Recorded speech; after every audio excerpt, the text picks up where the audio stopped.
So remember our discussion up until now. We've basically been talking about the opposition. You could say the battle. It's an internal battle.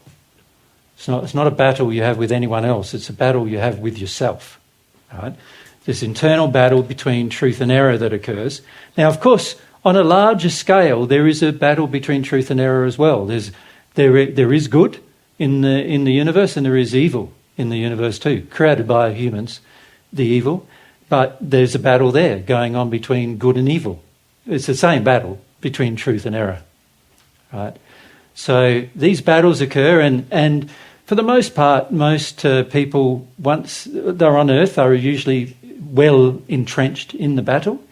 And then when they pass, often the battle continues, and this is why people remain in the hells of the spirit world, which is the first sphere of the spirit world. And the battle continues for a while until they work through issues. And then once they start working through issues, they give up the battle to a degree, and then they start progressing. So the key for us is to give up the battle as soon as we can. To give up the battle as soon as we can. Now, the methods we use are going to have to be dealt with in order to give up the battle. These are emotional methods. They are things we feel inside of us, and while we feel those things, the battle will remain. Right? So we're going to have to learn how to process through these kind of things emotionally. We're going to have to let them go emotionally. And for many of us, we've got some very deep reasons why we do these things. So even just things like habits. Sometimes they are so entrenched in us, and we don't really understand why, but once you start trying to work on the habit, you start exposing, oh, wow, this habit has come from this feeling that I need of comfort from something or something like that. So you start realising, oh, there's a lot more to this little thing I do than what I realised. Right? And this is why when we talk about the little things, like drinking a cup of coffee is a little thing, right? In comparison to how you treat your brothers and sisters, your other people on earth. Obviously, how you treat other people on earth is much more important than you drinking a cup of coffee, right? So when people make drinking or eating things more important than how they treat people, they've got things out of perspective. Remember, we talked about perspective yesterday, right? A part of the perspective is there is a hierarchy of, you could say a hierarchy of things that God desires for you to treat in a loving manner. Of course, the highest thing is God. God is the person that designed the universe, created it for you, created the playground, and eventually all people in the spirit world eventually learn to have some respect for God. Atheists who stay in the sixth sphere sooner or later stop becoming atheists. Right? Religious people in the sixth sphere who believe in God, well, they often remain believing in God, but modifying their religion to suit what they've now learned. Right? But everyone, whether they have a relationship with God or just a belief in God, because there's many people in the sixth sphere who have belief in God but no relationship with God, whether you have belief or relationship with God, at the end of the day, you're going to have to give up the fight. And for most people, that fight is pretty long. We talked to some spirits while we were in Belgium, Charles and, I keep saying Gerald, Charles and Annette, and they'd been in the spirit world for 600 years, about 550 years, I think it was, or something like that. For both of them, it was 120 years plus that they stayed in the fight before they started to give up the fight. And what I'm recommending to you guys is to not do that, to give up the fight earlier. On earth, preferably, because if you can do it on earth, you can do it anywhere. Yeah. What does it look like giving up the fight? Good question. So, to truly give up the fight, there needs to develop within oneself a love of truth. and a love of truth no matter what you have to feel in order to love truth. So if we can give an example of that. Let's say I'm in a condition of doubt. Doubt is a condition of the emotions that causes me to not want to hear truth, because if I hear truth, then doubt will disappear, and if doubt disappears, then I'll have to take action. So most people who are in a state of doubt want to stay in it, right? So doubt will fight for itself. It'll keep putting its head up and saying, but what about this, and but what about that? And similar to how many of you were yesterday with your questions, you go, but what about this, and but what about that? And not understanding that most of those questions are driven by a desire to not accept what the loving explanation is. Now, this is something I've had to learn myself a lot, and that is love, and we were talking about this at lunch a bit, where love and truth go hand in hand with each other. So if somebody says something to me and there's no love in what they're saying, like their explanation is unloving, or I can see quite easily some holes in love where this doesn't relate to love, then I know for a fact that it's false. Before I even ask God about it, I know for a fact it's false, right? Because it's not loving, and anything that's not loving is false, right? So once you understand that everything that's not loving is false, you can see it's quite easy to determine, as long as you know what love is, which is another discussion, isn't it? We need to have that. But as long as you know what love is, whatever is unloving must be false, so therefore I need to just dismiss it. Right? But if I can't work out what's loving and what's not, which many of us are in the state of because we had childhoods where sometimes we were loved and then other times we weren't, and then our parents told us they were loving us while they were smacking us, and you know, there's all sorts of reasons why I might have a very distorted view of love, you know. And so when I get presented with information in that state, I need to put it on the maybe list until I can work out whether it's loving or not. Does that make sense to everyone? So in Belgium, I said there's basically three answers to any problem, isn't there? There's yes, no, and maybe. So what I'm recommending to you is, if you don't know whether something's loving or not, then put it on the maybe list. It needs more thought. It needs more consideration. It needs more prayer. It needs more desire to know the truth if it's on the maybe list. So you don't neglect the maybe list. So a lot of people, when they are presented with a problem and they go, oh, I don't know what the answer is, maybe it's this, maybe it's that, maybe it's this, maybe it's that. Most people then, in a state of confusion, don't like feeling confusion. So what they want is resolution, one way or the other. So what a lot of people do with the maybe list, they can't cope emotionally with a maybe list. Like when you start, your maybe list is like, you know, like it's the longest list, right, that you have. And most people get confused with the maybe list, and then they go, oh, just make out there's no maybe list. Or just tell me what's right and wrong. Or I'm just going to do this anyway, you know, without really determining whether it was right or wrong.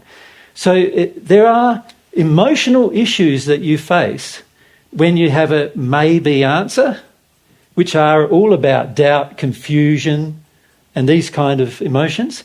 There's an emotional response you have if the answer is no, which is all about, I'm getting denied now. I'm getting my expectations not met now. I don't like that idea. I want the answer to be yes. And then there's emotions that you'll have when the answers are yes, which is, I don't like that answer. I wish the answer was no, right? And there's reasons why we want the answer to be yes, no, or maybe. And for many of us, maybe is intolerable. And so many times we want the answer to be no or yes in favour of what we already believe. And so we're not open to hearing from God what the truth is. Now, God has gifted you, your soul, with a mechanism of the conscience to work out what is right and what is wrong, what is true and what is not true. He's given you the gift of that. But when we have all these emotions tied into receiving truth, we are not very open to any answer at all, other than something that already agrees with our established feeling.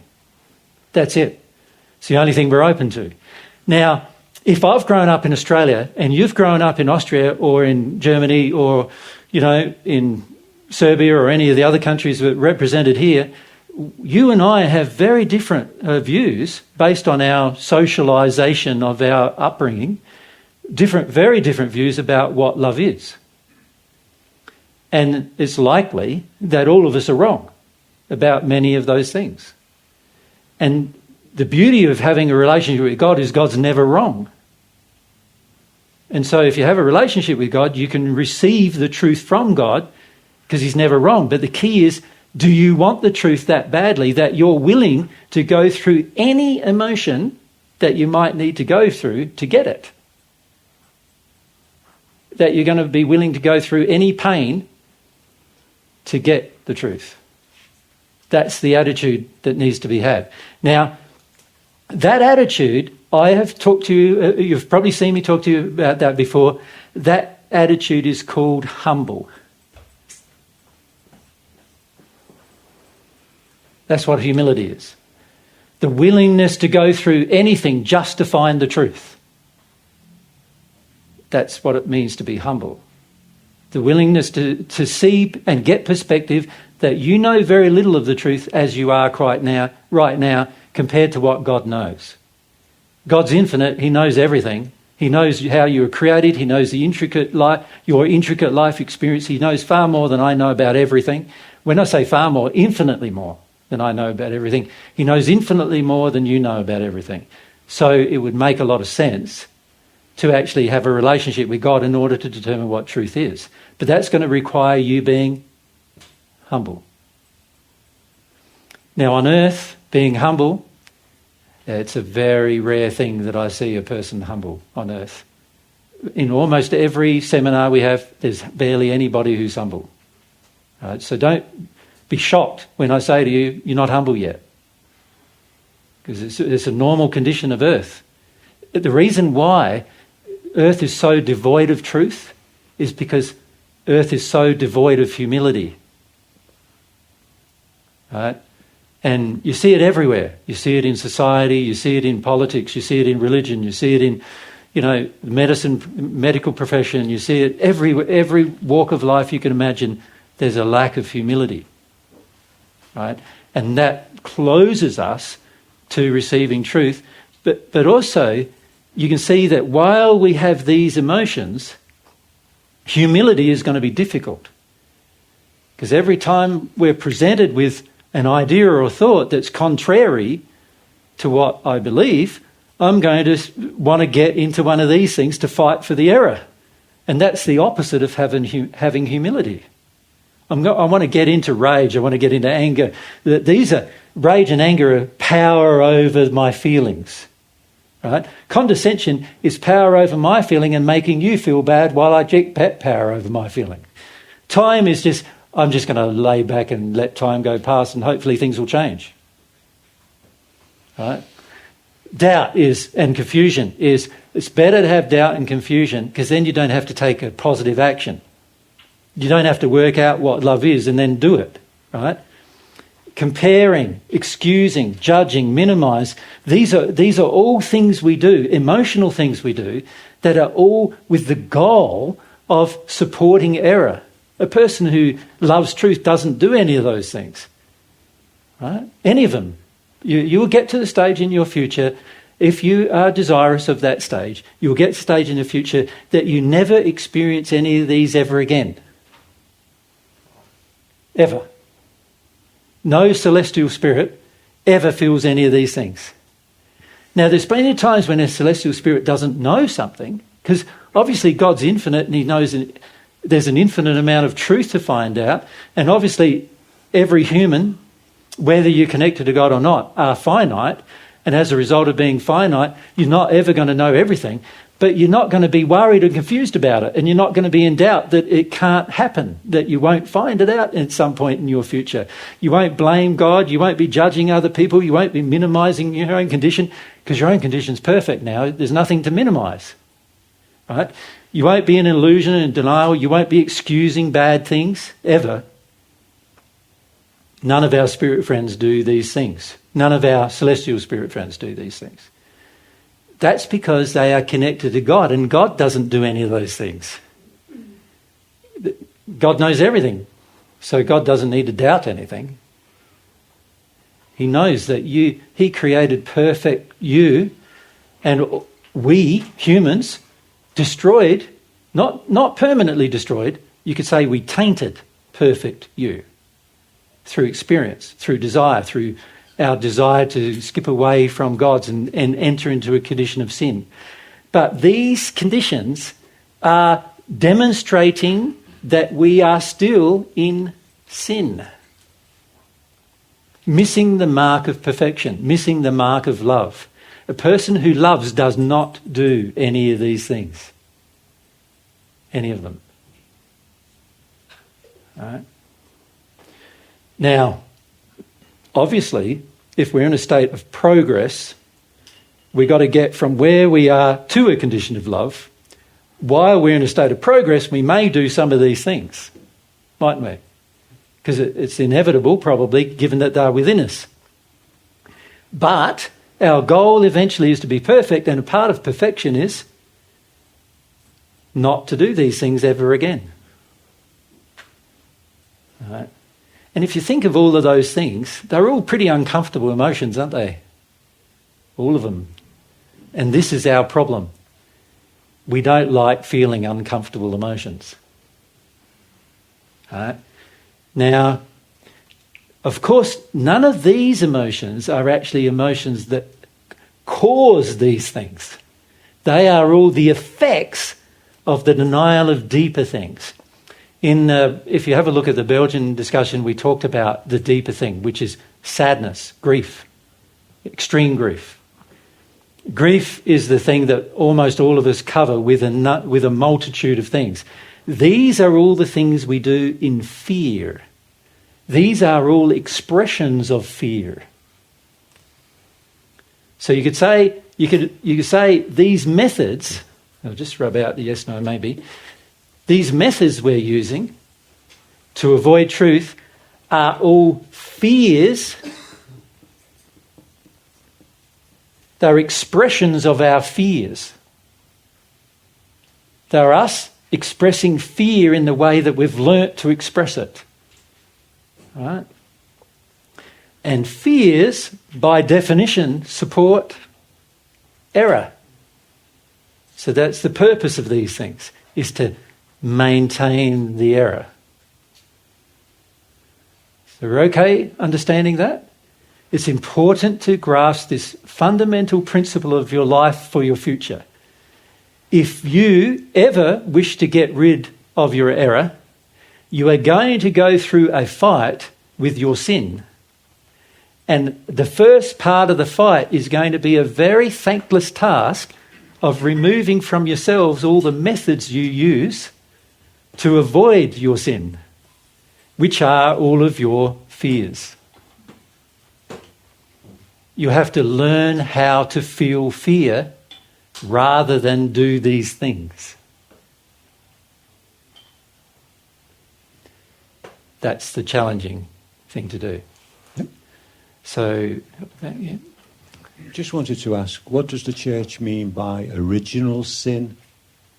We're born with original sin or something? Yeah, the theory of the church is that when a mon and a man, or Adam and Eve, they call them, when they originally walked away from God and they decided they would be gods themselves, that was the original sin.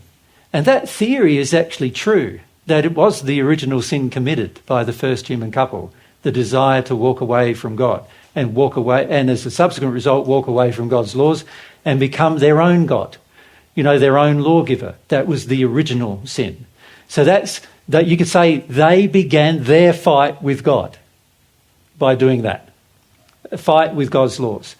So when we refer to, in our discussions, original sin, we're referring to that original sin of beginning the fight with God by setting yourself up to be your own God, your own lawgiver.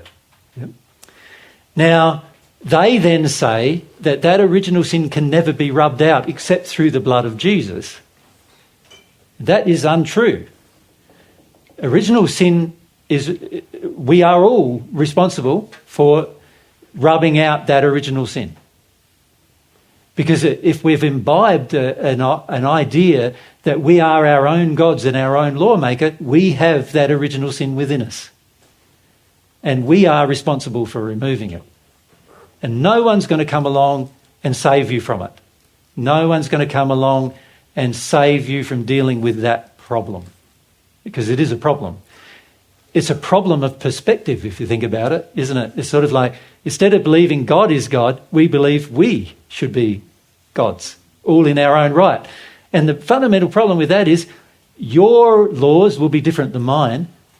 And that'll be different than Julius's, and that'll be different than, Emma's, and that, everyone here will have a different set of laws. And therefore, we're all going to be in disagreement with each other at some point about what is true and what is false. So that's the subsequent effect of us all setting ourselves up as individual gods, having our own laws. The subsequent effect of that is we're all in disagreement. Now, those disagreements eventually are going to come to a head. Now, sometimes it would just be a gentle argument, a gentle disagreement where we can have a smile on our face about it. But sometimes it can be, let's go to war about it. The disagreement. Twice in the last century, there was world wars, which is a fundamental expression of a disagreement. Yeah. And so how we express our disagreements really depends upon how strongly we're willing to defend our fears. And I find a lot of people are willing to go to the point of murder to defend their fears. Yep. So we come down here, yep.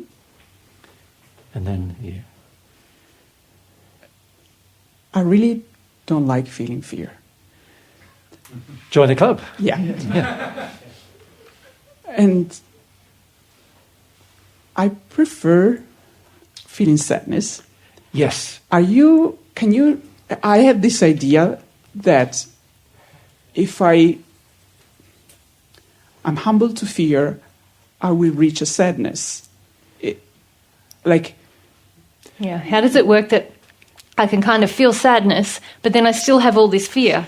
And shouldn't I be... I think sorry. Yeah, no, go. I'm trying to build some faith here. Yeah. That if I face the feeling of the fear, it will lead to tears, which I'm more comfortable with. Yeah. So because right now it's a closed chapter with fear. It's like I'm not going there. No, I'm not going there. Don't So go there. maybe I'm trying to get a picture.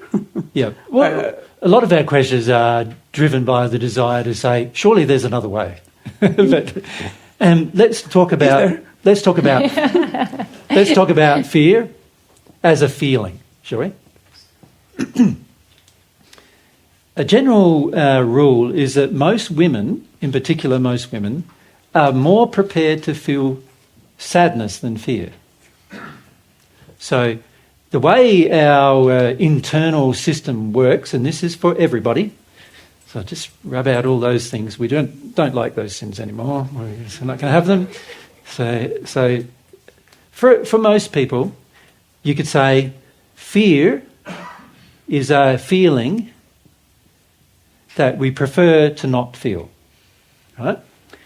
The fear itself covers the real grief that we have.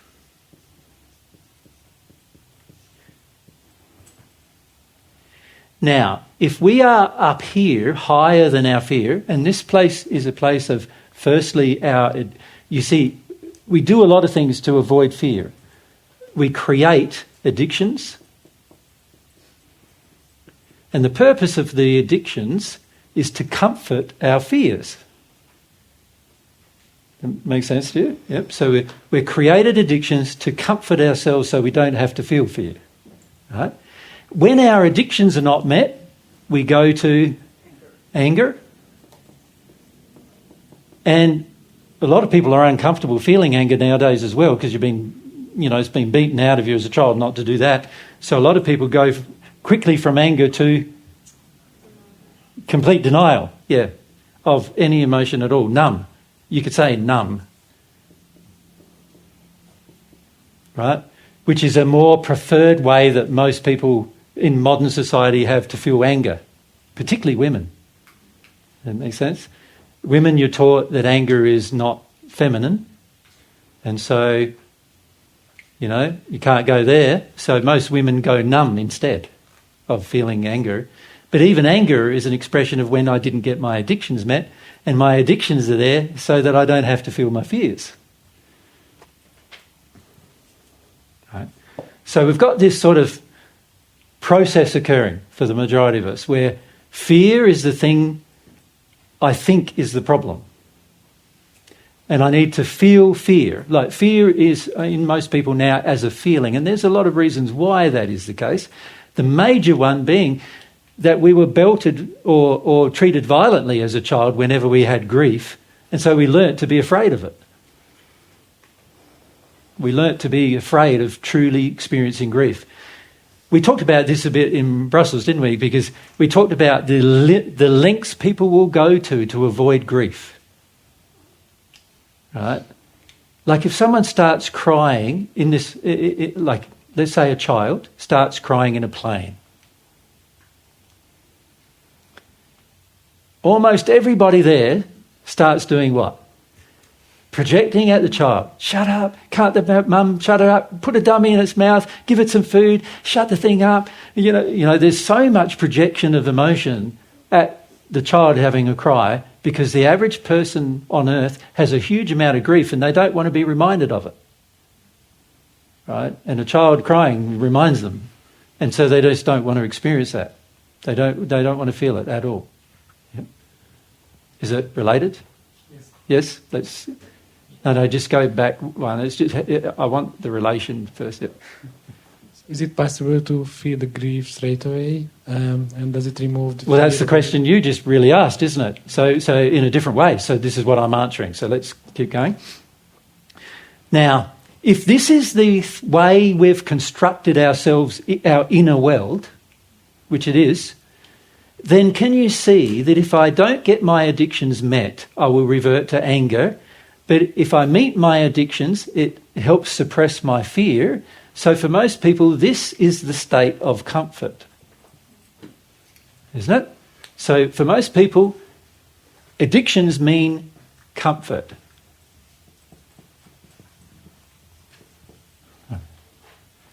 That's when I'm comfortable, when I'm having my addictions met. Whenever my addictions aren't met, I revert to anger. And if that's not preferred, then numb out, detune. But if my addictions are not met, I never go this way, do I? And go, why am I so afraid that I need that addiction? I am so embroiled in my addictions generally that I don't ever go through my fears. Right? But what's going to have to happen is to get to this grief, I've created this layer. You could say the fear is like a barrier to the true grief.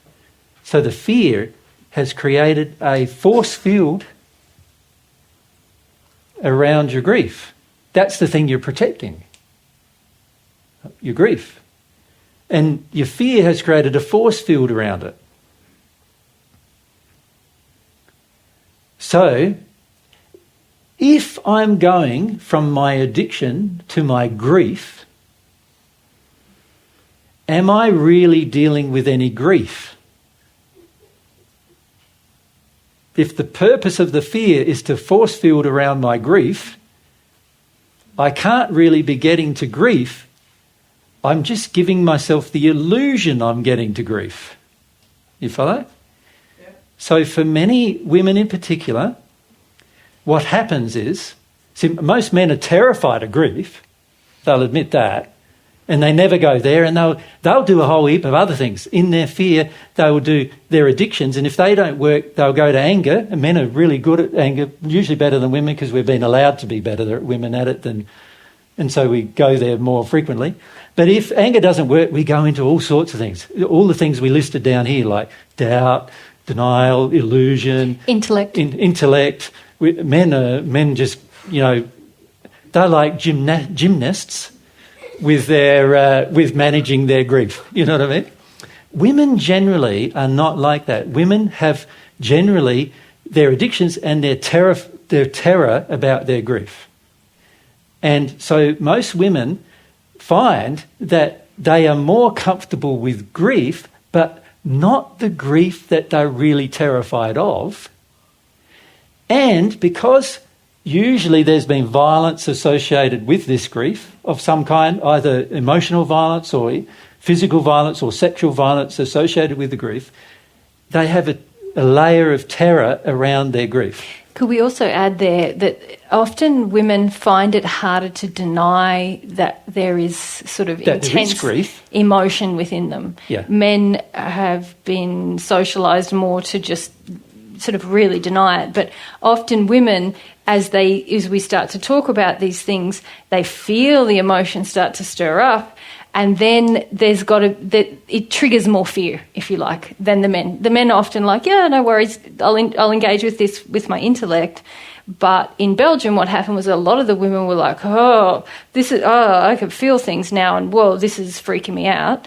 And so some of them sort of went into anger to try and suppress that fear. But let's just for a moment look at the grief that you actually have and why you're terrified of it. What happened to you as women to cause you to be so terrified of the real grief? So, see, if you acknowledge what the grief is really about and where it really came from, and if you're honest with yourself about that, where does your grief really come from? Where does your grief originate? Do you want to have the microphone back to Now, Daniela? Women are answering this question. Yeah. I want to know from you girls where your grief originates. Usually from men, from father. So you feel from father? Yeah. Right? So from men? Should we say men? How has your grief originated from men? Right, you tell me how. Because men suppress me. Okay, so one of the primary ways men suppress you is whenever you get emotional, what do they say?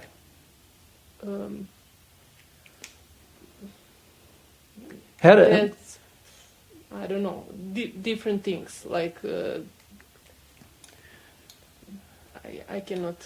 When a woman is crying, you guys need to be honest with yourself. When a woman is crying, how do you feel? So, Julius, let's ask the men now. How do they feel when a woman cries? Condescending and belittling. Condescending? Yeah. I have the same problem. We've got to look it up. SC. Yeah. And what was the other one you said? Belittling. Sorry. Belittling. Belittling, yes. Belittle. Yeah. So you're belittling their control of emotion, aren't you? Their emotional state. Yeah. What else? Yeah. With Tanya, if she's crying on the street, I feel afraid of the other people's reactions. Okay. I just move away. I just like, okay, you cry. So you sort of reject her. Yeah. So embarrassed? I'm not with you. Embarrassed? Yeah. You feel embarrassed? Well, could be, Yeah, something like that. Yeah.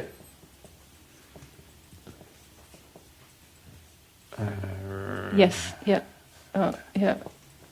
Embarrassment? Yep. Yep. Yep. It's like I doubt that they're really hurting. Okay. Yeah. So it's like, what are they crying about? Are they just manipulating Are they just me? manipulating me? Right. So suspicious. Okay. What else? Yep. something is wrong. I need to fix her. Okay, I need Panic. to fix it. Like, I'm responsible. I need to fix it. So I just put it worry, responsibility. as worry, responsible. And you don't want to be responsible, right, for a woman crying, so, yeah. Okay, can you see these groups of emotions must cause a woman to feel like she shouldn't be feeling emotion. Now, why do you feel that way? Why are you reliant on men in order to feel your emotion? So can the women answer this question? Charlotte? I want their approval. So you want approval from men? So I should put this in a different colour, shouldn't I? Green, Just very so green.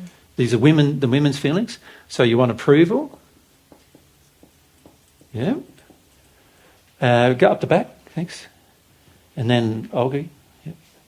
I want to be seen as a person. You want to be seen? What do you mean by seen? Sort of like acknowledged as equal? Yeah, like myself, whatever that means. Yeah, okay.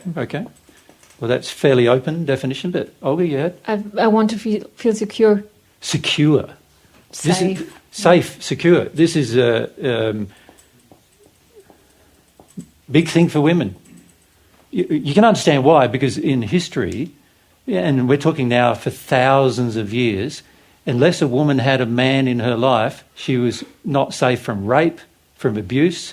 She was not safe from being killed. She was not. Her children weren't safe, right? Unless they had a man to protect them. So a lot of it's about needing protection, right? These emotions are in generations of women, right? So they're looking for men to protect them. They're looking for men to make them feel safe. And if a man's feeling these things, can you see you don't feel safe anymore? You don't feel protected anymore. The very person who's protecting you is telling you you're doing the wrong thing. Right? So that's going to be tricky, isn't it? Now, that's when you express grief. Can you see, though, why you're afraid? If every time you get to the real grief, a man feels these things, and then that's going to make you feel these things in the opposite, like disapproved of, unseen, unheard, insecure, unsafe. You feel threatened, like with your life threatened. Most women feel threatened as soon as they start to feel something of significance. They now feel the threat that's existing in their life and in their past, and that's why they're so terrified. And they don't want to go through that. They don't want to go through the terror of the threat. Yeah, and can I add to that that often when I connect to the real grief, then I'm more connected to truth. That's when I'm. It's almost like when I avoid the grief, I can somehow deny the truth of the problems that are in my life. When I connect to the real grief, I can't deny it, and now I feel more urgency to act in harmony with the truth. We're not going to accept the truth that actually men are in my life for this purpose. Only that purpose. And only for that purpose. And if I start feeling that and accept the truth that men are there to make me feel approval, seen, heard, safe, secure, protected, and I'm starting to feel grief, that then I'm start to realise that actually they're not making me feel that. They're making me feel these things on the reverse end. Yeah. Instead, this is how they really feel about me. Unless I do exactly what they want, then they will do these things for me. Now, most women are very terrified for that reason. And there's multi-generational terror. So many of you ladies have women spirits with you who are just as terrified as you are about having the feeling of terror and then getting to the real grief. And so whenever you start feeling sadness, true grief, you've not only got your own feelings of threat to deal with, but you've also got a bunch of women spirits around you going, don't go there, don't go there, don't go there. You're going to be unprotected if you go there. You're going to be you're going to be in a space where men will get angry with you. They'll get upset with you. They won't look after you anymore.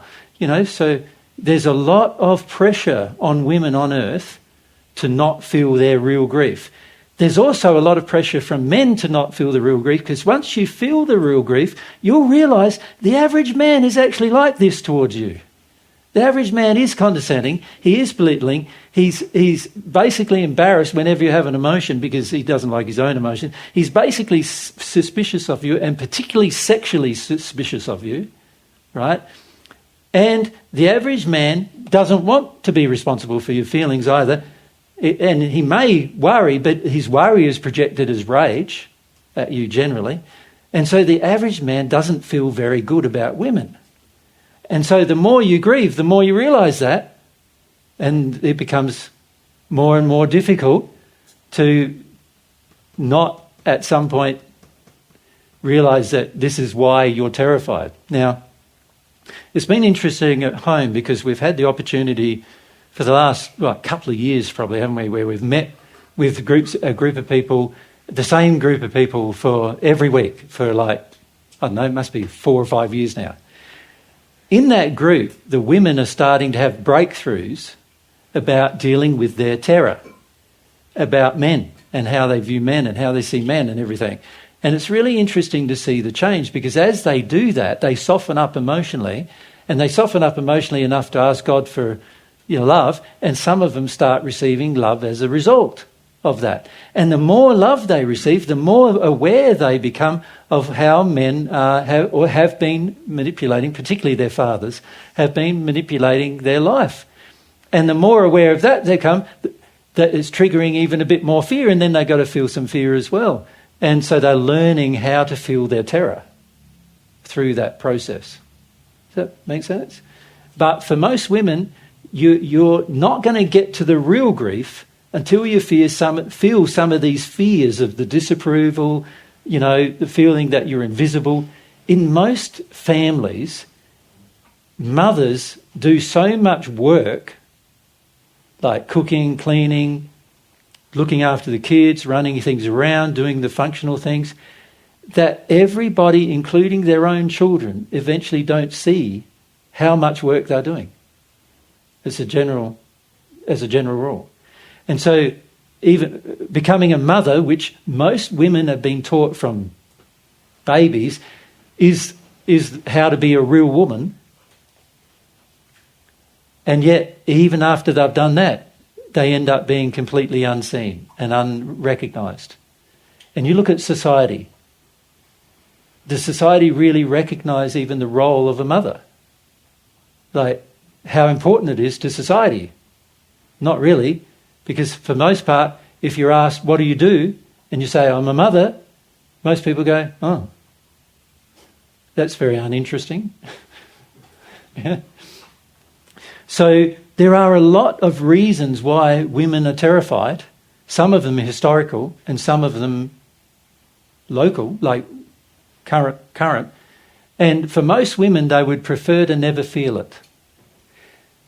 There is a lot of things you will learn by feeling it. And a lot of the things you will learn is how you've been covering over your grief by being terrified. It's one of the things you will learn. Yeah. So that's, Olga, yes? How can you best confront this? Confront what? To get to the fear. To get to the fear? Yeah. Well, firstly, you need to, these are the problems, aren't they? Yeah, because your addictions are the comforts you have to avoid your fear. So what you're going to find is you're going to have to deconstruct your addictions first. So once the addictions are deconstructed, not validated but deconstructed, then the fear will be exposed. And the fear that will be exposed is this generalised fear you have, particularly in your relationships with men. That will all get exposed. And for many of you as well, there are fears related to yourself, like in the sense of, how am I really internally, am I ever going to be myself? Because my role in history has to be there for the men. So how am I going to ever finish up being myself in the process of my growth? This will all get exposed. This is where your terror is. And that terror, once exposed, now it's more readily able to be felt. And you'll feel it as, you know, you'll find yourself some days, like, this is what Mary has been finding the last maybe year or two, isn't it? Some days you're just sitting there and all of a sudden Mary just starts shaking and feeling what she feels as the threat to her life on earth. Does that make sense? And that's what you'll go through. You will need to go through the experience of it as a part of the process. Yeah? Yes. And then up the back as well. So, When I start feel mic up a bit so I can hear it okay. better. When I start feeling fears, my tendency is to like disconnect from my body. Like I am going up somewhere. I Yeah, don't closer know. with the mic again. Yeah, That's okay. better. So you can hear yourself in there. Yeah. And then I start fearing, fear about that disconnection, and I'm feeling that, but I cannot feel that fear because I disconnect on the first place. Yeah. And yeah. that is that addiction, and how Yeah. to go to. Yeah, it's an addiction to get away from your fear. It's a way. It's like numb myself to my fear, get away. And a lot of women are experts at getting out of their body. And this is why many women also have sexual problems as well, because they're getting out of their body. And why, when I say sexual problems, I mean difficulty with orgasm and difficulty with sexual connection, getting out of the body. But also because you've been taught fear is something you want to avoid. Fear is something that you feel like you can't handle. And so if you're out of your body, then of course you don't have to feel what the body's feeling. Now, it's going to require effort to get back into your body. Yes, I'm trying, but it's really hard to me to. Whenever you don't want to do something, you've got to pray about why you don't want to do it. So if you start experiencing fear and then you go out of your body, then of course you need to pray about, well, why did I just go out of my body? What was the reason for doing that? Right? God can share with you why you're doing it. And for each of you, it may be different reasons. But what I find is a lot of times there's the perceived threat from the environment, and that then causes you to say, I can't feel this terror. Get out of it instead. Right? And so you've got to undo that process. And you're asking me how, but for each of you it's going to be different, isn't it? Because each of you have different reasons for going out of your body. And the principle is don't try to force yourself back. Be gentle and find why you with did yourself about why. And then you'll discover, and then you'll never do it again. Yeah. But, the problem lots of us have is I know I need to feel my fear. Now I've gone away. Oh, I've got to get back there. But then you start getting punishing on yourself and heavy with yourself, and that's not going to help. Shuts everything down. Yeah. It's not going to be good for you. Yeah. Because fundamentally a part of this is loving yourself. Now, it's not loving to avoid your fear, right? But it's also not loving to punish yourself for having it. And it's also not loving to punish yourself for avoiding it. Right? So you need to deal with the lack of love of self in the process of trying to get away from your feelings. Also, there's a trust in God issue here. For women, when they start feeling terror, they don't trust God anymore. Right? For men, when they start feeling sadness, they don't trust God anymore, generally. But for women, it's when they start feeling fear. Yeah? Now, also, I must say, men do have a lot of fear, but a lot of times it's fear of their grief. Men also do have a lot of fear generally, but a lot of times they use their intellect to get themselves so far away from it that they think they have none. Right? So you guys who think you have no fear, you're lying to yourself. Everyone on earth is going to experience fear at some point. And the degrees of fear will depend on the experiences you've had. Like if a man's gone to war, his fear is going to be intense because there was a daily threat to his life while he was at war, So his fear levels are going to be intense. Also, if he had an abusive father, his fear levels are going to be intense, right? Because his life's in daily threat of violence. So he's going to have some fear, and it's going to be quite intense, right? For women, they've experienced that and usually more, sexual fears as well, like fear of being raped, fear of getting sexually harmed, right? There's that additional thing that most women feel. You walk down the street here in Innsbruck, and the average man is sexually projecting at almost every woman he sees, and certainly every attractive woman he sees, right? And men are taught that this is normal behaviour. You know, most men even say to themselves, I'm a man, what do you expect? Now, for most women, you feel that as a sexual threat. So there's fears about, you know, being open or free sexually. There's also fears about what men will do, you know, if they find you attractive. A lot of women, as they get older, they purposefully want themselves to be less attractive in order to avoid the projections. Or they go down the other track of they've, you know, makeup and trying to keep themselves beautiful, so men at least find them attractive, so men won't make fun of them or ridicule them anymore. Right? So women have a very complicated life on earth, and you need to, at some point, admit to yourself how bad it really is and has been for women on earth. And it has been worse for women on earth for many centuries than it has been for men. For many centuries. It's just a fact of the problems that are on earth between men and women. Yeah. So does that help? Yep. So we're going about the back, yes? So you talked about the woman make the all at home, like the dishes and the... Yep. So it's also addiction, or? Because yep. I personally do it because I want to feel good at my home, but then get angry when it's not got seen. So it's... But I told myself I love to do it because I like a clean home, so...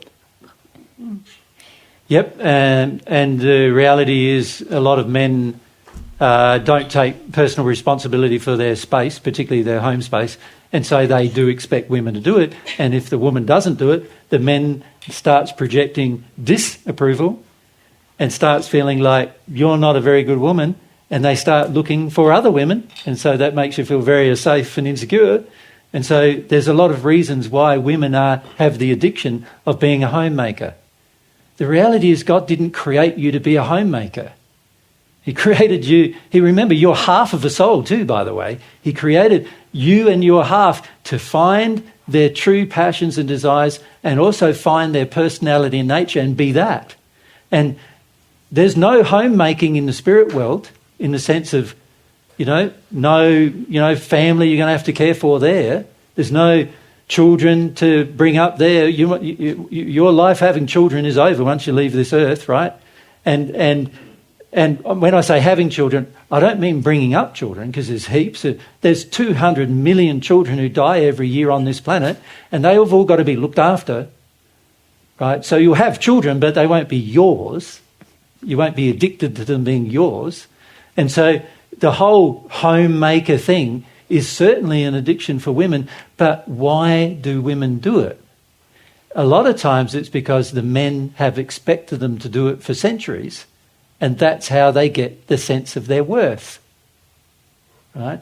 But God's going, your worth isn't a homemaker. Your worth, he feels you're the pinnacle of his creation. You're already worthy no matter what you do, but your worth is to find and be the person you actually are in the world, not to be a homemaker. Bringing up children is just like a minor part of that. It's just an experience that you'll have. And by the way, the men should be sharing in that experience at least 50% share of the same experience. So you shouldn't be the person home cleaning the, floor. He should be half cleaning the floor. He shouldn't be the person going off to work. You and he should be going off to work. You shouldn't be the person looking after the children. You and he should be the person looking after the children. If there was a true division of equality, of love of each other, that's what you would do. right?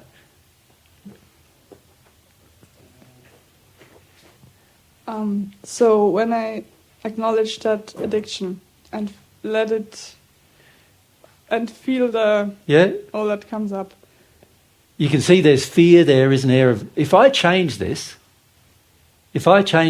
who's going to be the very first person upset? myself, and God, Why yourself? You're right, yourself will be the first person. Why?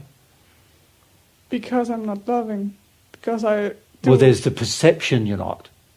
That's been projected to you for centuries, millennia, girls, you know. So firstly, you're going to have to go through that. But once you go through that, who else is going to be upset? the Your man. children Yeah. and your husband are definitely going to get upset. Because your mum's changing. She's not cleaning up after me anymore. She's not doing my washing anymore. She's not doing my ironing anymore. She's not cooking my meals anymore. She's off having her fun. Right? How dare she? You know, that would be the general response. And so a lot of women are very afraid of that. The perception from their own children that they're a bad mother, and the perception from their own husband that they're a bad wife. Right? So the feelings you'll have to go through as well. And then on top of that, you'll have to deal with the barrage of anger and rage coming from the men when you're not doing what they want. Right? Which, by the way, is a sin on their part, wanting it anyway, because they should be treating you equally anyway. Yeah? I think also the fear that comes up now is I don't know who Who you what. are. Yeah. Yep. That's very true. Most women on earth never discover who they are. Never discover their nature, their personality, because they've imbibed the role, and it is a role that you've imbibed from both mother and father. Mum loves it, you know, and so she teaches you to do it, and dad loves it because he gets all his addictions met by you doing it. And so both parents, you're getting huge amounts of approval from both parents if you embrace the role. And if you don't embrace the role, what do they think? It's like, my daughter, you know, she doesn't want to have children. You know, we're not going to ever have any grandchildren. You know, my daughter's just been selfish, you know. A bit weird, yeah.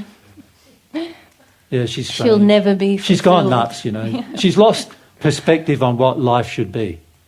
Yeah. There she was off listening to this Jesus character who's misled her. Right. But really all I'm doing is saying what you feel, isn't it? What you feel is, I am fundamentally unseen. I'm fundamentally disapproved of unless I do exactly what other people expect of me as a woman. I'm scared of changing that for two reasons. One is because I'm scared of who am I if I don't do it? And then the other reason I'm scared is because how's everybody treat me if I don't do it? Right? So scared on a number of levels. And then also sexually scared. Like, men get violent sexually when they don't get what they want. They do.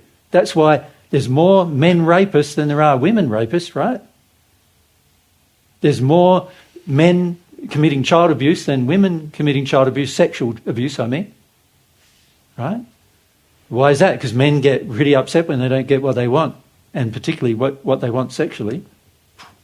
Get pretty angry about that. Because they've got a whole set of their own problems with approval, with sexual desires and so forth. And often they don't deal with that. So it is very scary as a woman to make this fundamental change. But if you make it, you're going to help the change in the world. And also, not only that, your children, and particularly your girl children, will be benefited from it. But also your male children will no longer think that they can do the same as the generations of males who have done this to women for thousands of years. And that's a good thing if your male child no longer does that. All right? If he has a more equal view of women and life with women. Yeah?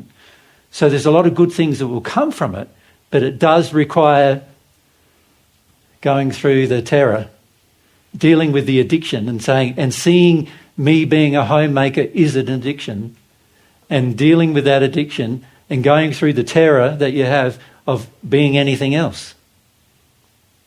It's very important for your life. Charlotte? You said earlier that men are sexually suspicious. Yeah. I don't understand that. A lot of men are worried that if they want to own you sexually, they want to feel that you're for them. And if you have any feeling sexually for another or any thoughts sexually for another, most men are not just like compassionate about that. They're angry about that. They're threatening about that. They get violent about that, right? So you mentioned that in relation to when women are feeling, men Yep. get sexually suspicious. yeah. Yeah.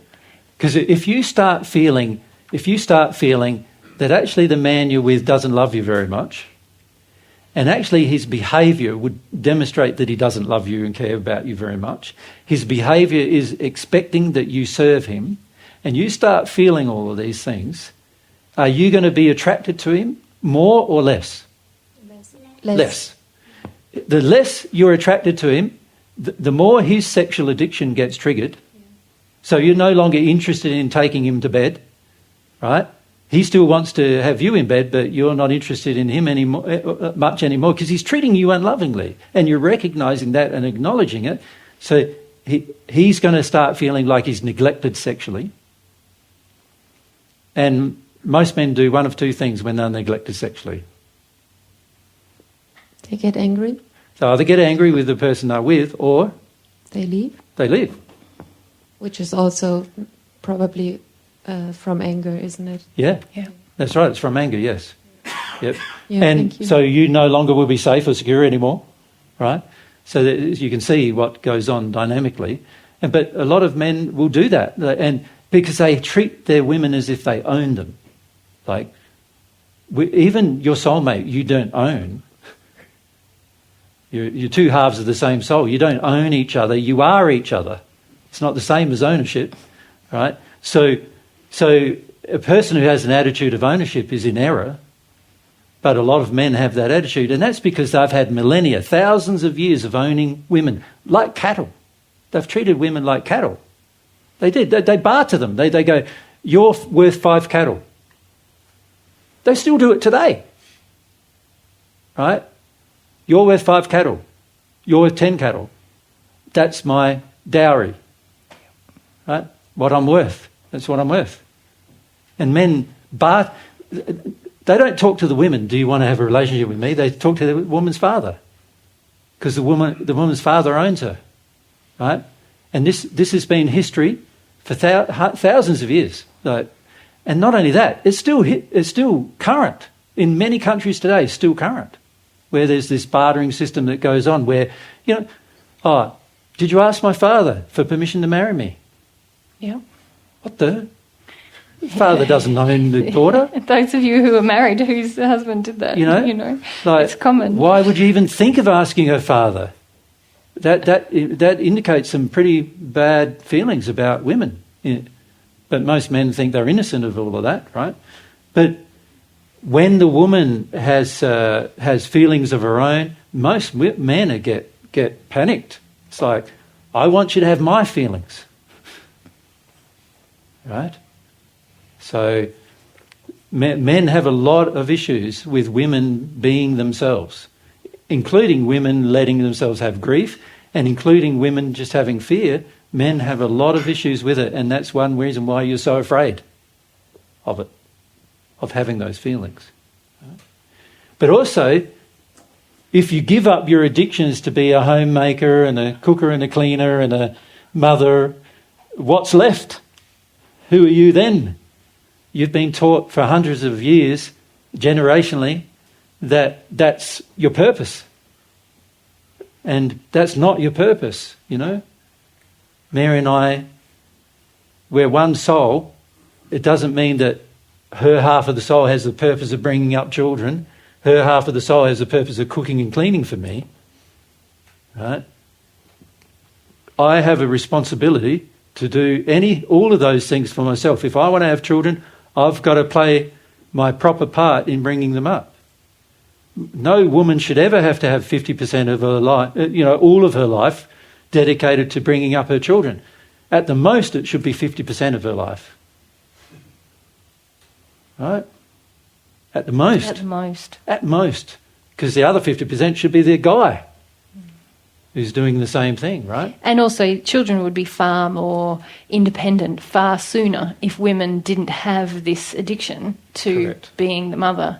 Yeah. I mean, a lot of children develop much more slowly than they need to in terms of their life skills. Yeah. By the time a child's 5, it should be pretty independent. Able to cook for itself, clean up after itself, wash up after itself, earn some money for it, buy some food, know how to shop, know how to grow food. Should also be able to participate in to the benefit of the family by the time it's 5 years old. If it's not, we have people, men, coming to help us with the non-profit organisation God's Way. They're 35 years old and they're like 5-year-olds in terms of how they understand their relationship with women. They treat every woman like mummy, right? As if they're there for the man's benefit. Yeah. Right? It's terrible injury you visit on your sons, because these sons are going to get, many of them are heterosexual. They're going to have a relationship with a woman one day, and how do you think they're going to treat that woman? It's going to be pretty bad. Yeah. Fabian? If a woman or a man have the need for approval, for example, yep. and she or he gets it but don't really receive it, so he demands more and more and more. Every addiction is like that, Fabian. Every addiction is like you never can get enough. Mm-hmm. Does that make sense? So if you need approval and it's an addiction, you're never going to get enough. You're going to need more and more and more and more. Yep. But go on. So what do you do about that? Yeah. Yes, you've got to feel the reason for the addiction, don't you? So if the addiction is I want approval, then what does that mean? What is the grief going to probably be? Feeling of worthlessness? Yeah, that you're unwilling to feel, right? And you're so unwilling to feel it that you're willing to suck approval from everyone around you rather than just learn how to approve of yourself, right? So that means that you have grief associated with either feeling worthless or having disapproval in your past, and you're not letting it go. And so you become like say to the group in Australia, you become like a sucking octopus, like putting your tentacles around the people who will give you the addiction and sucking the life out of them. Do the sound effect, babe. Like sucking the life out of them. Yeah. Yeah. And that's what your addictions do. Your addictions are like that. They suck the life out of people around you. Where do you think the whole idea of a vampire came from? It comes from spirit world, where people who on earth were in these addictions sucking the life out of other people, and when they get to the spirit world, they look like what people now have drawn as vampires. That's how they look. You're going to be shocked if you visit the hells one day, right? Because many of you will realise, wow, that emotion created the person looking like that. And you're going to see the link between the emotion and their physical appearance. And it's absolutely shocking when you see it first for the average person. Right? So for most people in addiction with regard to approval, you're sucking the life out of the people around you. Right? You're also very prone to dark spirit influence, because the spirits will give you approval as long as you give them something, whatever that thing is. A lot of times that thing is as long as you have a life of like sexual infidelity, or as long as you have a feeling that you can, take from everyone around you, they'll give you that approval. As long as, you treat people a certain way, whether that's, by abusing them, so they feel a sense of power, then they'll give you the approval for that. And you're very prone to actually being influenced down a very dark road when you're seeking for approval. It's quite damaging to your sense of self, the approval addiction, because you end up being pulled to do things to get that feeling of approval.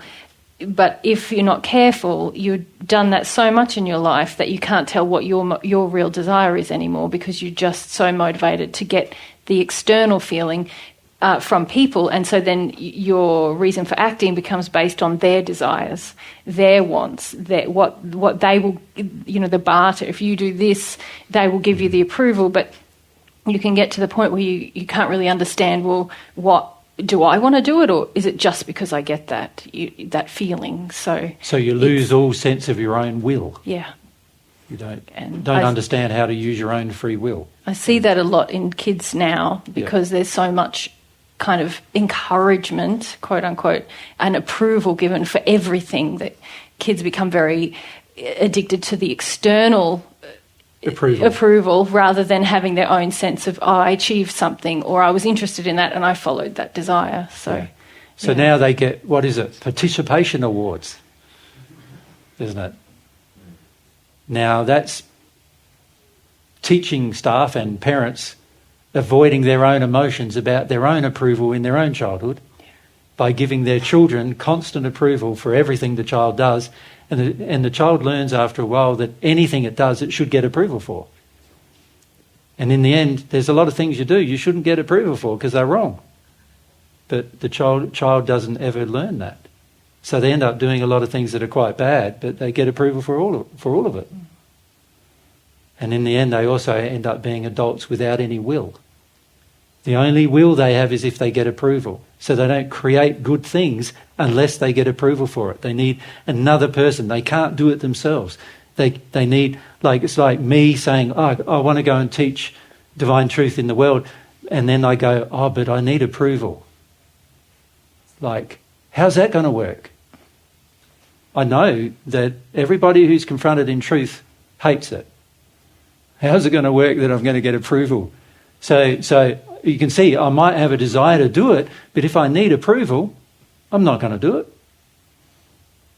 Unless I can approve of myself doing it and enjoy the fact that I love doing it, then I'm not going to be driven to do it. Because if I need approval, hardly anybody ever in my entire time we've been teaching for the last on earth this time and in the first century, so I've met literally hundreds of thousands of people in that process, millions of people really. No one gave me approval about it. There was too many challenges. There's too much challenging to give approval for it. And so if you don't get approval, then you might stop doing a good thing. But if you do get approval for doing a bad thing, then you may do it more. And it's very damaging to your soul. Yeah. Things that might help is, praying about what the addiction is covering. So the lack of worth, the feeling of disapproval. Lack of direction in life. Yeah. The other things that might help is, really focusing on what do I really desire, and even contemplating doing that and contemplating encountering lack of approval for your true desires. Yeah. And do the things you like or want to do or you think are good to do for the world and for yourself. And then sometimes you might get approval for it. A lot of times you may not. And what are your motivations after that? Let's say you don't get the approval. Do you keep doing it? That's proof you're dealing with the addiction, if you keep doing it. And you'll feel things in that process. Yeah. If you don't, you just stop doing it. Yeah. Yeah. So the average person on earth has a good idea. Most of you probably have a good idea every day. I would like to do this, or I'd like to do that, or this is a great idea, I think that's a great idea. Very few people do it because of the issue of approval. Once they start doing it, people don't respond the way they expected. People sometimes respond harshly, or they just don't care. And because you're not getting the sense of approval, not getting the sense of like everybody liking you doing it, then you stop. You know, start looking for another job to do until you find one that somebody approves of. But now you're not being you. So it's a major issue. Approval, security is another major issue. You know, doing things just for the sake of security is a very poor motivation for doing something. Yeah. Ironically, when you do things for the sake of security, you attract people that are more insecure to be with. Yeah. It's an interesting fact. When you do things for the sake of approval, you attract people who don't really approve of you. They think they're better than you. So that's interesting. You know, when you do things for the sake of being protected, the person often thinks they own you. So that's quite threatening, actually. So a lot of times we don't realise that our addictions lead us into a state of more uncertainty and more threat. We're thinking that our addictions make us more comfortable, but actually our addictions make us more threatened, more in danger, right, is what I see. So the more a person engages addictions, the more dangerous your life becomes, actually. Yeah. And that's interesting in itself too. Even the addiction to just avoid people is more dangerous than if you didn't avoid people, because if you avoid people, no one will know when you need any help. So let's say you injure yourself, like you fall off a ladder or something, you might die from it because nobody knows that you fell off the ladder because you had no interactions with people to know, and you'd have to fix it all yourself. And what if you can't? What if you're unconscious for a day or two in the snow or whatever? You'll be dead from that. You know what I mean? There's so many bad things that can happen when you just meet an addiction, and most of us think our addictions are better, and yet actually they expose us to more danger. And that is something we need to come to terms with in our future as well, that addictions are dangerous. They're not just innocent, they are dangerous. So every woman who has an addiction to please a man, you are placing yourself in danger. You're going to attract men who think they're better than you and who think they can control your life and who think they own you, and you're actually placing yourself in more danger because it's those kind of men who abuse women. Right? So placing yourself in more danger. Most of us don't realise that. You guys who are in competition with your father, and you're in an addiction to compete with your father, you're going to meet a man sooner or later who's in more addiction than you, and he's going to get violent with you about it. Right? Your addictions lead to more danger, and that is a fact of life. And yet we think they lead to comfort. This is, our brain, our intellect, not very clever. Not clever. Driven by the emotions. We're stupid. Here. Our brain, which is meant to be used to benefit our body and keep it functioning and all those kind of things, and to make logical decisions, right? Our brain is making very illogical decisions based on the emotions we store, and those emotions are driving every decision and the justification for every one of those decisions, and we think we're being logical and clever, and we're being quite silly. And it comes out in every aspect of human life, right down to the fact, like here, with regard to road signs. Like, I've never seen so many stupid road signs. No, literally, truly. It's just so crazy. It's like, when you get a speed limit, put the speed limit. Don't put what it's not. It's but not written. That's right. You got to know the I law. know that. Is it? But it's silly. So this would be helpful on our drive home. Basically, if it's written, that's the speed limit, except if it's blue, and then that's the minimum speed limit, yeah? Yes. Yeah? Except if it's then we have to go faster so than that. if it's like this... But then that means it's the end of 50, doesn't it? Yes. But what is it? What is it? Sometimes if you're in an urban area, I looked it up, it's 30. That's right. But then how do you tell? Sometimes when you're in the urban area, it says 50. Now, Can you see you are already arguing for the stupidity of it all? Maybe trying to help us. Why are you justifying it?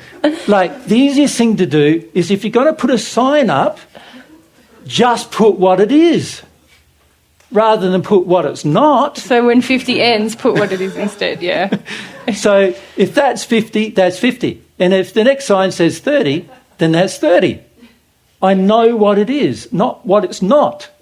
But a general point of logic, trying to prove something isn't is very difficult.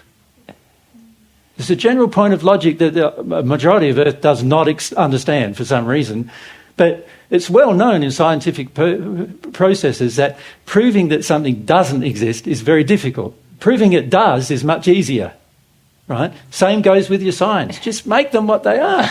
It's crazy. So this is what I'm saying. Can you see how you've been indoctrinated into a reasoning process that then causes you to accept an illogical supposition, like going to the toilet and having to pay? That's another illogical supposition. Like, why would you do such an unloving thing? You know, why would you do such an unloving thing as to paste a sign that says what not is not? Post a sign that says what is. That's a more loving thing to do. It's more loving. Therefore, it's more logical. You understand? But we have, and see, in every society is like this. You start critiquing it, you know what I mean, from a spiritual perspective, because that's what I'm doing here, critiquing the society from a spiritual perspective. When you start critiquing it, everybody's errors start coming out. But it's this and but it's that, and you don't understand and you don't get the logic of it. And you know, the reality is anything that's really logical, you should get the logic of if you're 5 years old. Right? And this is why I love divine truth so much. I can present it to a 5-year-old, and for the most part, they find it very logical. And we've even had 5-year-old praying to God for love and receiving it as a result of that. Right? The problem we have is that we are so indoctrinated in the errors and we're so reliant, we become so reliant on our mind sort of working everything out, that we don't understand that it's all very confusing for our soul. So in our souls, many of you are so confused because, and so like an example of that is you're confused about feeling emotion. But a 5-year-old child, or let's make it a younger child than that, like 2 years old, a 2-year-old child feels emotion fine. It copes with every emotion it has. Even if it's totally neglected and abused, if it's allowed to live, it copes with the emotion. It deals with the emotion. It just cries when it needs to cry. It's angry when it needs to get angry. It's sad. You know, if it feels other things, it feels them and feels them. It's humble. This is why I said in the first century, unless you become like little children, you will not enter the kingdom of God. You need to learn how to be humble, right? The emotion of humility stops your fight with God. But see, when you're so addicted to your intellect, reasoning all the time or working things out all the time, you start feeling quite proud of yourself and you start feeling quite arrogant and you start feeling like you know what's going down, and the emotional confusion in your soul increases to the point where you don't even know how to experience emotion anymore. You don't understand emotion anymore. You don't understand why people feel what they feel. You know, you have a relationship and your wife's crying and you've got no idea why. You know, she's angry next day. No idea why that either. Why are you so angry for? I don't understand. Like, if you were sensitive emotionally, you would feel every single emotion she has and why. That's the intelligence of the emotional condition, the soul that drives that. The intellect goes, I'm confused, I don't know, I don't understand. I think it's this. Right? And this is why many women are angry with men, is it not? They can't, the men, you've got to tell them everything about how you feel because they don't know. And for the most part, they don't even want to know how you feel because they're challenged by the feeling. in one way or the other. So it's very difficult. But this is what we need to get through and over. Yeah. What is the time? Yeah, it's 10 to 3. We've got 10 minutes. I'm finishing in 10 minutes. We come back to, and then up the Fabian. back. Back to Fabian. I want to renew my question from yesterday. Yeah. How do I soften up? How do I learn to cry? All right. Let's. Shall we focus on that for the last 10 minutes? To stop our fight with God, we've got to become emotionally softer, don't we? Like more sensitive emotionally. Right. So let's not just call it crying, because it requires more than just crying. Crying is a part of releasing the error, but there's other things you're going to need. You need to just be sensitive emotionally. You need to become to feel like I can feel what each person's feeling. And if I can feel what each person's feeling, then if I want to love them, I know how to love them. But also, if I want to deal with some truth with them, I know what truths to share. If I, even just for my own life, if I can feel what all of you are feeling, I know I shouldn't respond to that person because that person's angry. I shouldn't deal with this person because that person, wants an addiction met. I need to do, this person's sincere, so I need to, spend more time with that person. I'll be able to work out a lot of things in my life if I'm sensitive. So we're talking about sensitivity to others, but really before that, we just need to be sensitive to ourselves in situations. yeah, don't well, we? my point is that you can't be sensitive to others unless you're sensitive Yeah. to yourself. So our goal is, let's say this is our goal, emotionally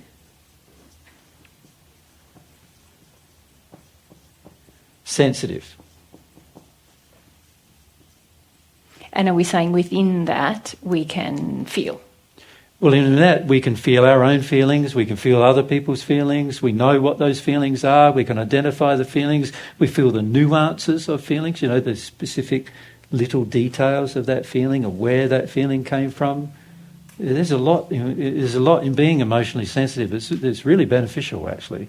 Every celestial spirit is excellent with emotional sensitivity. They know exactly what's going on, right? So that's our goal. God's goal is for you to become that. All right? God knows you become emotionally sensitive. You're going to be very sensitive about what's not loving anymore. And you're going to be very sensitive about what's truthful and what's not truthful anymore. You'll be able to determine and feel the difference between truth and untruth. You'll be able to feel the difference between love and what's not love. You'll be able to feel the difference between what's humble and what's not humble. You'll be able to feel the difference between faith and imagination, which is not faith, but it's what most people nowadays call faith. They call imagination faith. They imagine things are going to happen and they call that faith, and you need to have faith. No, in their religion you need to have imagination because it's nothing to do with reality. It's faith. That's not faith. So when you're emotionally sensitive, you can tell the difference between each thing. And the big things, you can tell the difference between the most because you're more sensitive. And then the smaller the thing is, you feel the nuances of the thing. You can feel the little tiny parts of the thing. So for example, if Mary's upset, I can feel why she's upset, where her upset comes from, who she's upset with, how she's upset, why she feels upset, whether it's an injury or a valid reason, and I can feel all that without asking her. Right? Now that's great, because that means Mary doesn't have to yabber at me to tell me how she feels. Right? And she can have, after a while, she has some confidence, haven't you? Like over the years, you've gained confidence that, he already knows what I'm feeling, even sometimes before I'm feeling it. Right? That's because of emotional sensitivity. This is a blessing in your life. The big problem that we have on earth is that we're treating this as if it's a sickness, a curse. A curse, a sickness. We think that is a sickness. Yeah? We think it's a curse or a sickness. The sin tells us that. And so what do we try to do with that? The actions we take are suppressive. We're trying to suppress. So your question, Fabian, was, how do I get more emotionally sensitive? Well, obviously, the first thing we need to do is stop our attempts to suppress. That's the suppression starts within you. Does that make sense? You've learnt it. You've been educated to do it over years. And if you're a man, you've been educated to do it even more than a woman, probably. Because there's a belief about men that you've got to be stoic and you've got to be intellectually driven and you've got to have control of your emotions all the time. And fathers in particular get pretty harsh on their sons when they don't, right? So men generally have even more suppression than women as a result of that. So we become emotionally insensitive is what we've become. Now, to reverse that, can you see, I must first, to reverse anything, what do I need to reverse anything? I need a desire. Yeah. Now, can you see, if I've got a whole heap of fears about being emotionally sensitive, it's going to be very hard, isn't it, to have a desire. Remember yesterday we drew a scale. One of them was fear and the other was desire. Remember that? And we said if your fear is up there about a thing and your desire is there, you know, in other words, your fear is greater than your desire, are you going to deal with anything? And I think it was in the conversation with you and you told me, no, you're not going to deal with it, right? So if my fear is up there and my desire is down here about being emotionally sensitive, I'm not going to let myself become emotionally sensitive. I'm going to have to firstly work on my fears.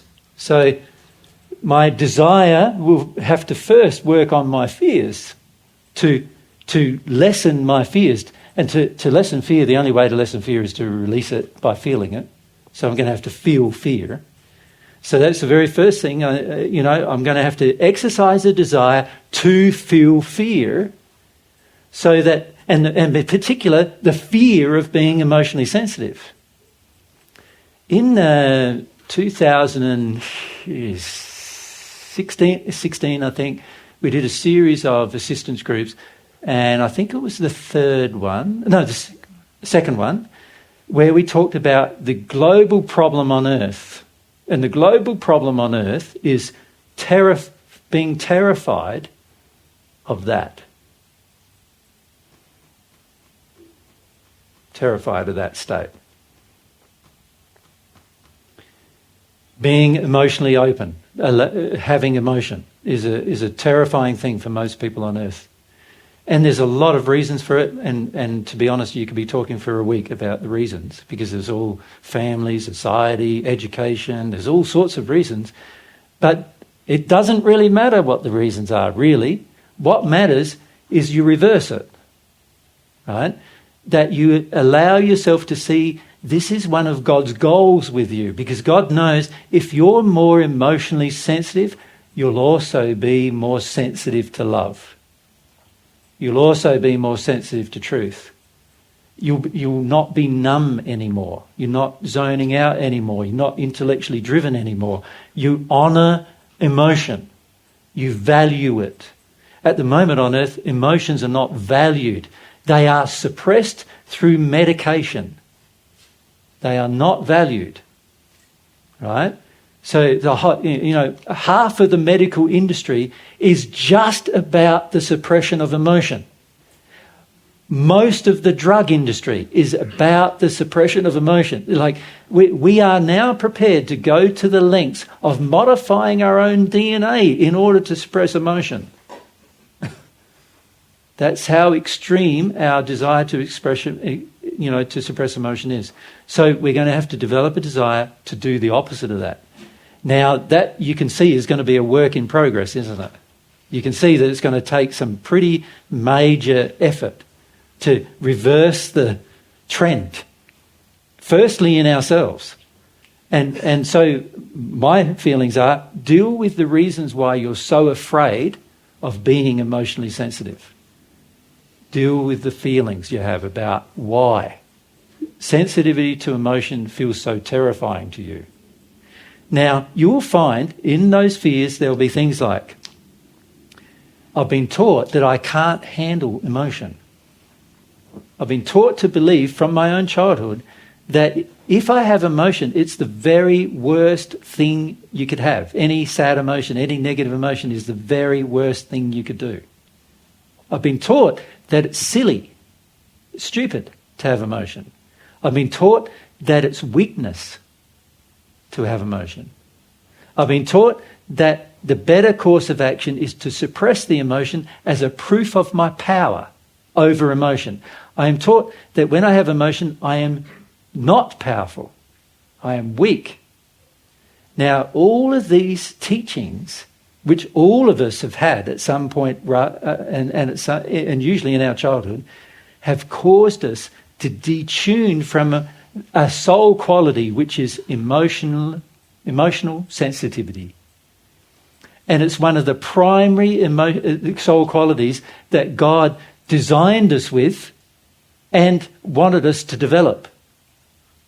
Right? And in fact, so much so that the seventh sphere of the spirit world is all about getting rid of the mind completely and just living in your emotion. That's how far God wants us to go with it. He wants us to go to the stage where we're no longer defining and living our life by our mind, but our feelings define and control everything we do. And in fact, you cannot enter the eighth sphere of the spirit world unless you've done that. You cannot become at one with God unless you've done it. That's how strongly God wants you to be emotionally sensitive. Right? So this should become a goal if I want to grow spiritually. This should be one of my goals. And what I feel with God's love is this, that the more of God's love I receive, it sort of stretches me emotionally. My capacity to experience emotion grows. So there's emotions that if I felt them in my, say, 20s, emotions that I've had recently, that if I felt them in my 20s, I would have died from them. Because I didn't have the emotional capacity to even cope with them. Yep. But now I can handle intense emotion. Right? And it's not only bad emotion, it's also intense good emotion. Yeah? That's the beauty of it, is that you allow a sensitivity. It's not just sensitivity to what's bad, it's also sensitivity to what's good. So, for instance, your sexual sensitivity improves, your happy sensitivities improve, all these other sensitivities improve as a result of releasing and becoming more emotionally sensitive. I know you're about to wrap up, so I just want to add some practical things Yep. to this growing the desire and also getting rid of the fear. Yep. I would say things that have helped me is staying very close to truth, like really seeking truth, and praying even when... Sort of like praying even when... We know, now prayer is a heartfelt longing, don't you? But it's sometimes when you start to pray, you're like, well, I don't know if this is really heartfelt because I'm not yet sensitive enough. So, but it's almost like getting into that practice of praying to soften yourself emotionally. It's like growing in your faith. So, and then the third thing I was going to say is becoming very kind to yourself. A lot of the reasons we've become emotionally insensitive is because people weren't kind to us when we were emotional. And so I've had to learn to be very kind and gentle with myself around my emotions. The way that I sort of came at things initially was, well, right, I can see the truth is I've got to be emotional. I'm going to make myself emotional in the same way that people got me to do things when I was a kid, which is very sort of kind of harsh, and you've got to force yourself, and that never worked. I had to learn to be very kind to myself, and it's almost like then I created almost a space inside of me that felt safer to have emotions, because before then I was sort of living with the messages I'd had in my childhood. I'd internalized them towards my emotional self, and then I couldn't feel anything, and I knew I should be feeling something. And so really seeking more of God's truth, praying to God even when I wasn't receiving answers, if you like. I wasn't receiving God's love, but being in a prayerful state and learning to be kind and compassionate to myself, and exercising that even when it felt uncomfortable, even when I felt like, no, I should be punishing myself. I'm not living up to what I should be. Really catching myself in those moments and being kind and compassionate. That helped me to become more emotionally sensitive. Yeah. And now other practical things: remove yourself from environments that stop you from feeling. So in other words, create a lifestyle that allows you to feel. So if you've got a job that shuts you down for 9 hours of the day and it doesn't let you feel, then you need to do something about that, take some action about that, right, so that you can feel. There's jobs, like what I find, like I can be working outside in the environment, doing different jobs, and I can cry all day if I want, right? So that would be a better job than the job I used to have, which was computing systems, hardware and software engineering. And man, I was like so intellectual. It was like working in front of this computer, and by the time 10 hours had gone past or 12 hours goes past, didn't have an emotion at all. Just do, get it done, driving yourself, After a while I realised I can't do this anymore. I'm earning plenty of cash and everything, which is just an addiction anyway, and I'm earning all this money and whatever, but at the end of the day, I'm numbing my soul. I'm feeling like I'm numbing my soul. And so you got to change that. You got to choose to, if you have to sacrifice some funds for the result of changing your life, then sacrifice your funds and change your life. If you've got to sell a house and move to a different location to save your life, then do that. Make a choice to create an atmosphere. Yeah, it's sort of like you're saying, you almost making that your job for a while. Yeah. You're developing something that's going to serve you eternally. So, but it's going to take some effort. I think when I first met Jesus again, I was like, right, well, you just feel. Just do it, and there's no compassion for yourself in that process. But also there's sort of this sort of magical idea that you can just flick a switch, and that's not how soul progression works. You really need to understand it's going to be a process, that you're going to have to be dedicated and diligent and consistent, and part of the diligence is being diligently kind to yourself and diligently making space for yourself and diligently praying and those things. Yeah. And also start questioning what you feel are priorities in your life. One necessary priority in your life is to look after yourself. So that means that you should at least earn enough money for you to live on, if that's what you need to live. You need to at least create a space where you can live and you can, and also a space where you can cry, hopefully, right? A space where you can actually progress and work through things. You need to create that space. You need to be responsible for yourself in life. That is a part of you learning God's way, is to become a self-responsible being. So that's what you need to do. But you don't need to have millions of dollars at your disposal. You don't need to even have hundreds of thousands of dollars at your disposal in order to do that. There's so many things you can do to make your life better so you can feel, right? Put a priority on opening your heart to feeling and opening your heart to God, which is all about feeling God and allowing God's feelings to enter you. Put a priority on that. So that's going to require potentially some adjustments in your life, maybe an adjustment in your job, maybe some trust and faith that if you put some priority in your life towards those goals, that it will benefit you in the long run.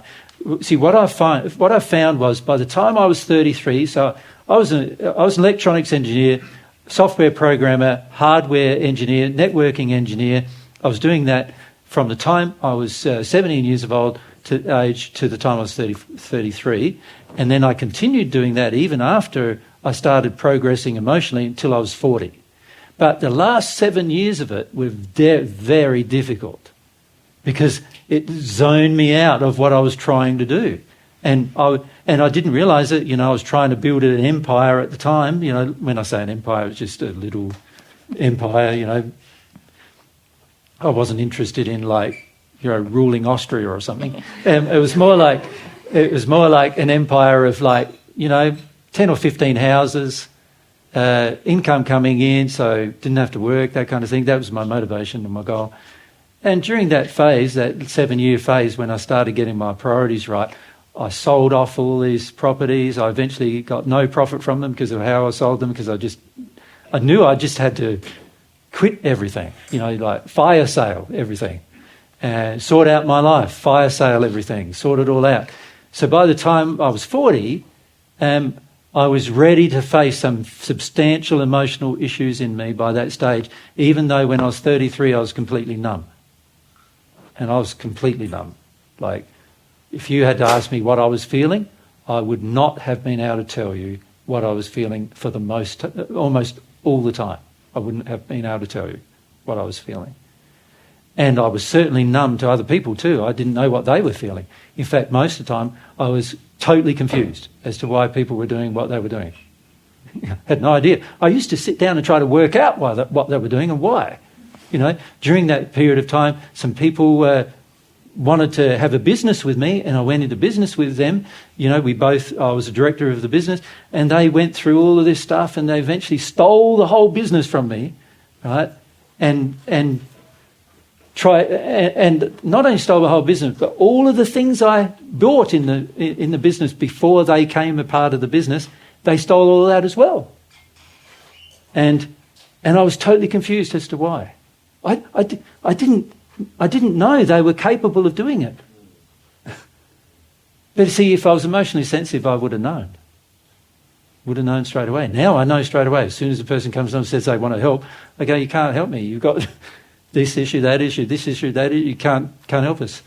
And back then, I was just hopeful. I used to hope in the good of everything, and most things turned out bad because I was emotionally insensitive. Right? So these are the drawbacks of not having that sensitivity that I've personally experienced, and you're already personally experiencing too in your life without sometimes recognising it. And if you become emotionally sensitive, which is God's goal, because God wants eventually that you're so emotionally sensitive that you feel God, and that you feel God wants to give you love, and that you stop your fight with God, and instead you're so emotionally sensitive that you want God's feelings inside of you. And that's his goal, to have his feelings inside of you based on what you want, not just what he wants. And to do that, that's going to not only help you be emotionally sensitive, but it's going to expand your sensitivity beyond the capacity of any human, and your emotional sensitivity will become godlike because there's a part of God in you. Right? So that's God's goal for you. And going through that process, as Mary said, requires some fundamental things. You see how a lot of things get back to 4 things: humility, truth, faith, and love. 4 things. Of course, you could add a 5th, and that's action. Taking action, loving action. So tomorrow what we'll do is we'll probably get a bit more personal. We might also do a bit of channeling too, if we can. So there'll be sort of a combination of things we'll try to do tomorrow. Sound all right with you? Yep. And perhaps, Mary and I will talk about it tonight as to which order we'll do those things in. Also, one of the things we wanted to discuss with you is our plans for the future as well. So we want to try to squeeze all those things in tomorrow if we can. In Belgium, we had 15 minutes left to discuss plans for the future, which wasn't enough time. So we probably want to spend a bit more time on that. So we need at least a half an hour for that. And then for the mediumship, we'll probably need at least an hour for that, at least, maybe. We might be able to do something a bit where spirits can ask questions, sort of have questions and spirits ask questions. We can talk about it. But and maybe even channel some spirits who are some of your relatives or friends as well. Yeah. Or guides or whatever, yeah. Yep. Just so you can hear their experience. Yep. Mind you, if they're not honest with you, I'll call them on that.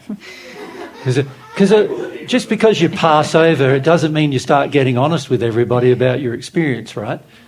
Because there's a tendency in this earlier spheres of the spirit world to try and cheer everybody else up on earth and so lie a bit about the experience, you know what I mean?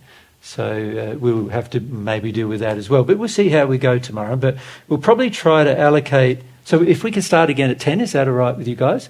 And maybe we'll try to allocate the day so that there's sort of an hour for each thing. Like an hour to talk about our plans, an hour to do some mediumship, an hour to... I think we need 2 hours for people's questions. You reckon? Probably. Yeah. Sometimes it's 20 minutes for one answer. Yeah, true. Yeah. Can we not do longer in talk? See, now you're asking me to tire myself out more, and my feelings of self-love are going to say no to that. I'm already talking nearly 6 hours a day with you. At some point, I've got to draw a limit, right, and say I need a rest. We also need to talk about issues of self-love a bit, probably. Yeah.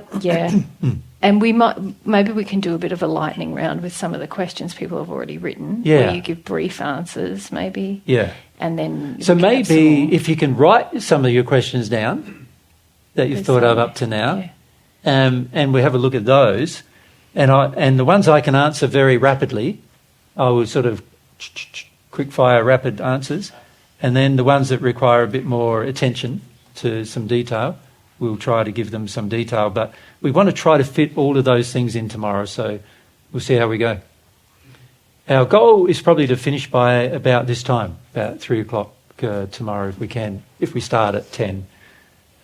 Usually Mary and I find that after 5 hours of speaking, we're starting to get a bit tired.